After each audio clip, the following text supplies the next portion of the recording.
Technology and Livelihood Education, Cookery 10, Quarter 2. Prepare vegetable and seafood dishes. Cookery Grade 10, Quarter 2, Module 3, Presenting Vegetable Dishes. Our topic is Lesson 2, Factors to Consider in Plating Vegetable Dishes. Chefs labor over their food for countless hours to create a moment of leisure for their guests. Plate presentation is the final step that showcases a chef's creation, and it should highlight the quality of the food and preparation techniques while engaging in diners' senses. Effective plating should be simple enough to execute on the busy day, yet stylish and visually appealing to the guests. Consider the plate with the eye of a photographer to produce a composition that brings various elements of the dish together in harmony. A winning plate presentation is rarely achieved on the first try. It involves trial and error, and brainstorming in collaborative fashion to achieve successful results. Plate presentations begin with a mastering of the basic and proper culinary techniques, high-quality food, and plate selections that fit the style of the dish.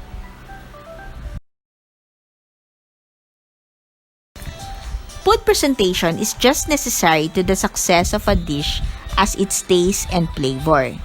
The way the food looks on the plate is what tempts our eyes and makes you want to taste it.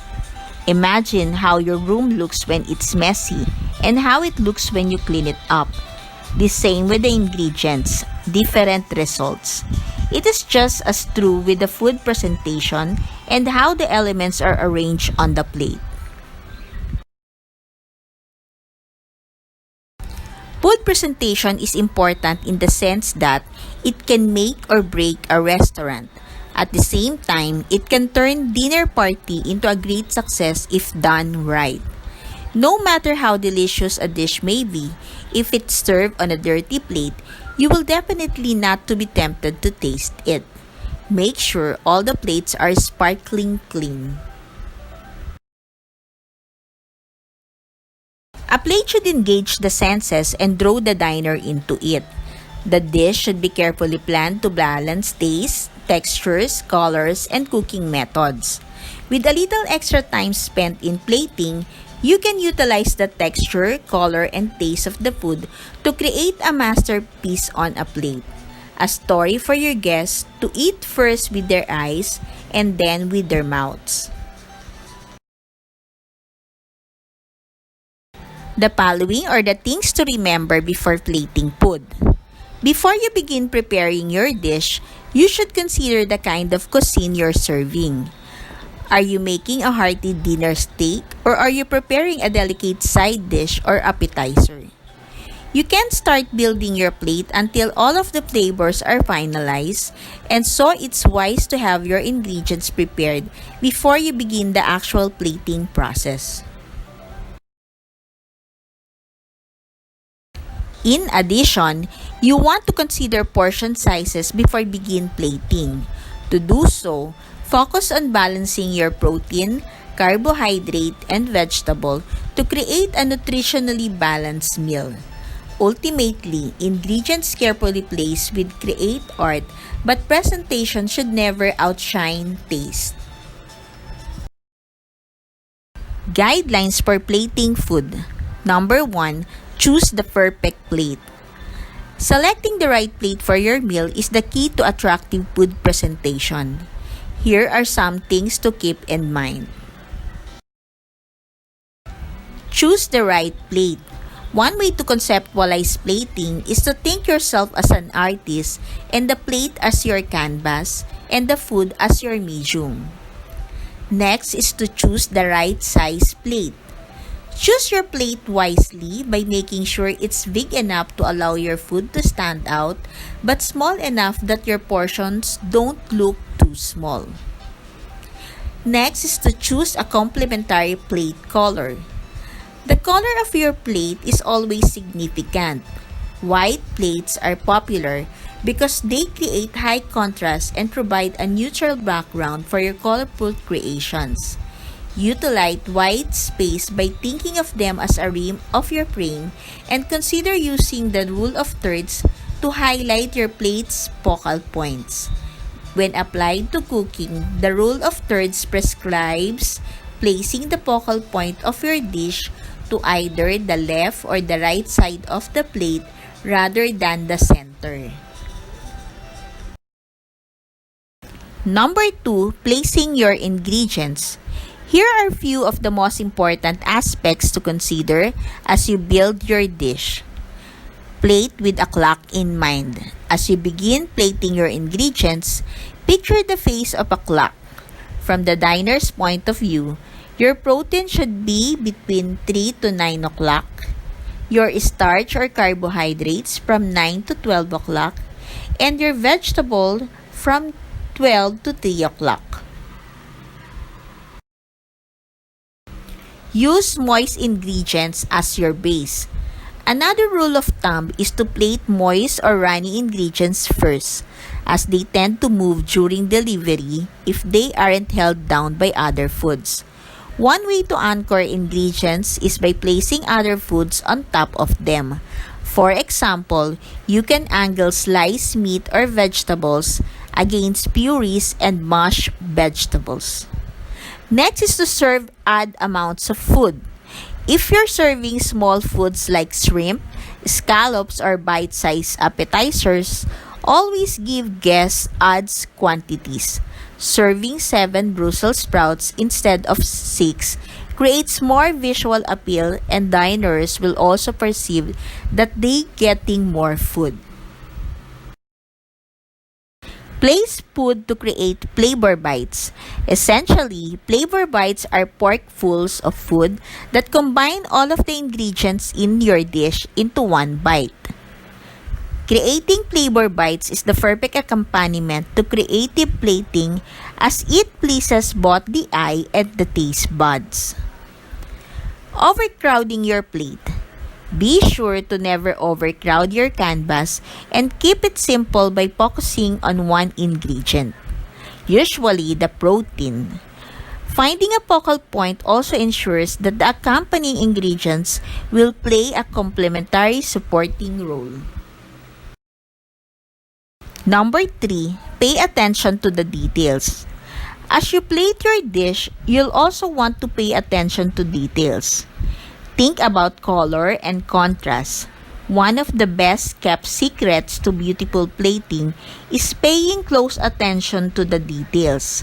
While your focus will obviously on the protein, considering how the other elements plate create color and contrast, it is also very important.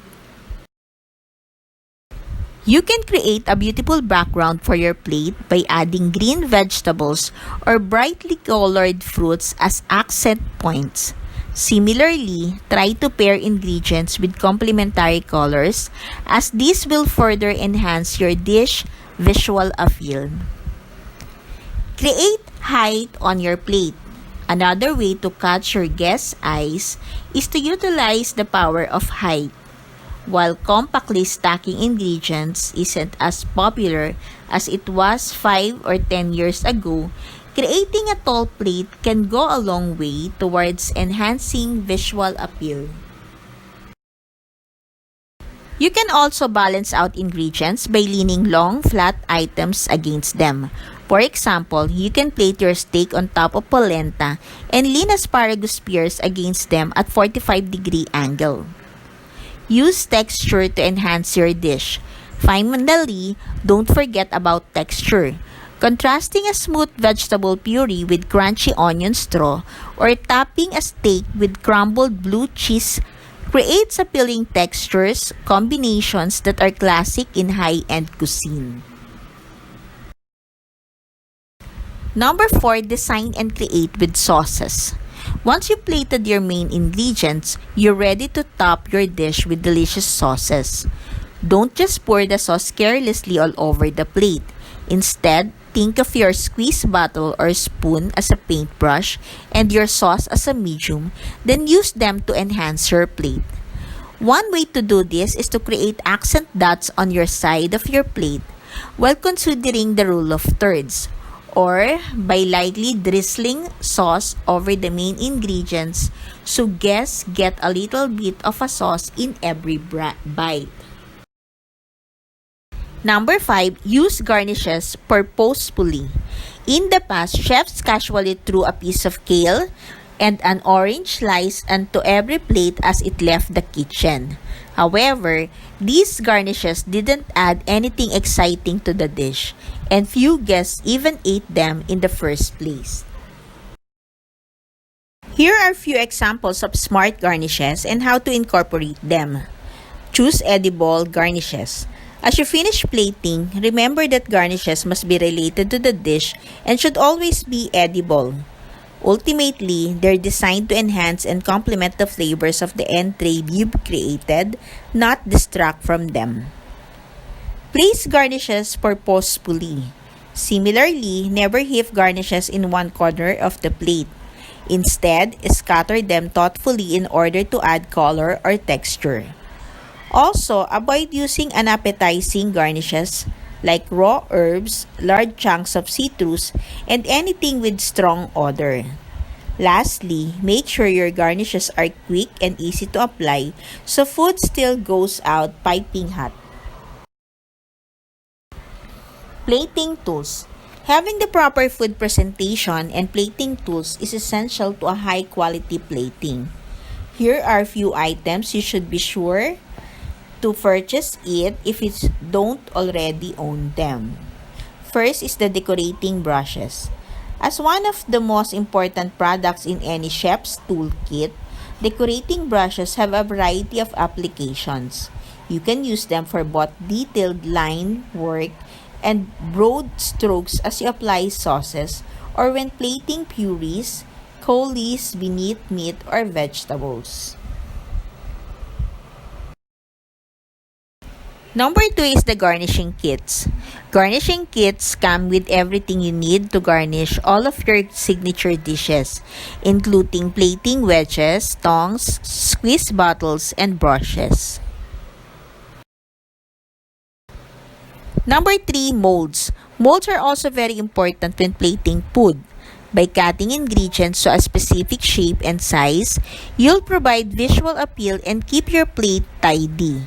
Ring molds also help you develop height and structure when stacking ingredients. Number 4, plating and precision tongs. Last but not least, you'll want to have precision tongs on hand for placing garnishes or small delicate foods. Many tongs also feature micro serrations for improved grip and stability. Number 5, plating wedges. Plating wedges come with pre-cut with flat, round, or pointed edges and are perfect for smearing sauces and other soft ingredients into design on your plate. Number 6, shavers. Shavers work well when shaving or grafting chocolate, hard cheeses, or soft vegetables on top of your finished creations. Number 7, spoons. You'll also want to have a variety of spoons on hand.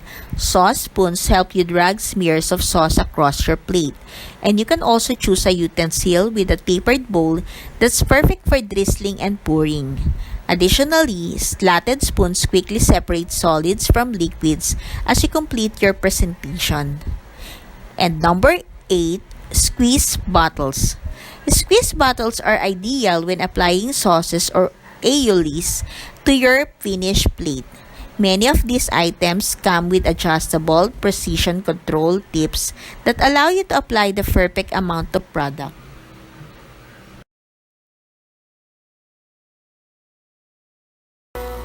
A time to remember.